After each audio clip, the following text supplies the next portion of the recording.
Social media sensation hot beauty Sri Reddy గురించి ప్రత్యేకంగా చెప్పాల్సిన పనిలేదు.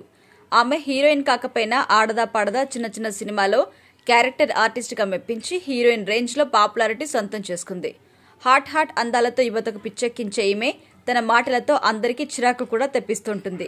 ఈమె తరచూ ప్రముఖ సెలబ్రిటీస్, రాజకీయ నేతలపై వివాదాస్పద కామెంట్స్ చేస్తూ నెట్టింట హాట్ టాపిక్గా మారుతోంది. ముఖ్యంగా ఈ భామ AP CM Chandrababu Naidu, deputy CM Pawan Kalyan, మంత్రి నారా లోకేష్ వంటి వారిపై సోషల్ మీడియాలో అనుచితమైన కామెంట్స్ చేస్తూ ఉంటుంది. అయితే ఈమె మాజీ ముఖ్యమంత్రి జగన్ కి సపోర్ట్ గా మాట్లాడుతుందనే విషయం అందరికీ తెలిసిందే. ఇది ఇలా ఉంటే తిరుపతిలో స్వామివారి ప్రసాదమైన లడ్డూలో కల్తీ ఉందని తేలడంతో ఆంధ్రప్రదేశ్ డిప్యూటీ సీఎం పవన్ కళ్యాణ్ పశ్చాత్తాప దీక్ష చేపట్టిన విషయం తెలిసిందే.